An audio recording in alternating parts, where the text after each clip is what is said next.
Hello and welcome to Ivy Times TV. I'm Marisa Christian.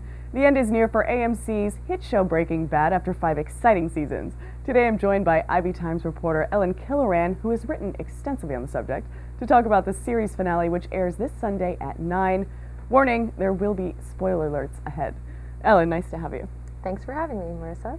The season's premiere episode opened with a flash forward of Walter White grabbing a vial of ricin from a hiding place in his home, which, as you know, is the poison he used on Andrea's son in season 4. Will we see the ricin again in the finale, and who's it for? I definitely think we're going to see it again, but I have no idea who it's for. Walt definitely has a few people in his crosshairs right now, including his former business partners at Gray Matter Technology and Todd and his uncle and this Aryan Brotherhood that have stolen most of the money that he's made over the years.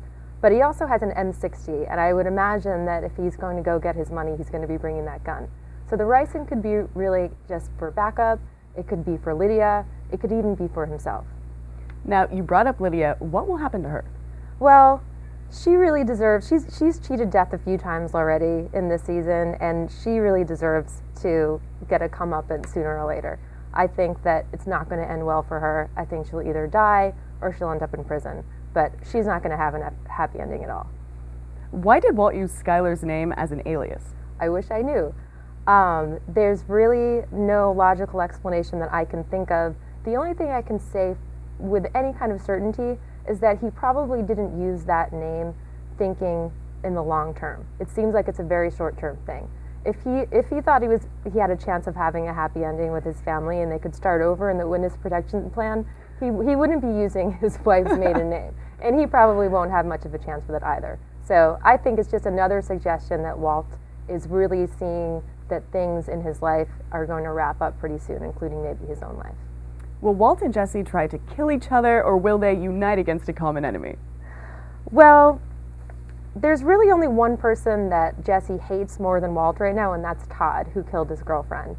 And I really think that given their history and the fact that Walt will do anything to get his money back, I think that they are more likely to unite against the common enemy, get the money back, and if Walt can rescue Jesse from from captivity, then he'll have some leverage to get Jesse to do whatever he wants. And last but not least, we've already lost a few key characters. Do you think Walt will survive the finale, or do you have any other predictions of who might die? I think we should be ready for anything. I think that Vince Gilligan has definitely indicated that this show is not going to have a happy ending, and it's going to be bloody. If you put a gun to my head, I would probably guess that Walt is not going to survive. But I do think that he's probably going to leave on his terms one way or the other. I think that he could take his own life, or I think that he would maybe give himself up, as long as the loose ends are tied up and his legacy is in place, and that includes his family having the money that he had been doing all of this for. If you had asked me a week ago, I would have thought that maybe Jesse would be dead by now too, maybe by suicide, because he's really just kind of fallen apart. But now with Andrea gone, Jesse is going to feel a responsibility to take care of her son. So I think he's going to do whatever he can in his power to make sure he's around for that. So Breaking Bad seems to be more than just a show, it's like a cultural phenomenon. Why do you think it has such a huge loyal fan base? Well, I think as we saw with The Sopranos, everyone loves a good anti-hero. And Walter White is really the ultimate anti-hero in the sense that he's far more anti than any anti-hero we've seen before. I think people are getting a little bit of a rush off still wanting a good outcome for someone who's just gotten steadily and steadily and steadily more of a monster and more evil. Well, Ellen, we can't wait to see the finale. Thank you so much for joining us. Thank you.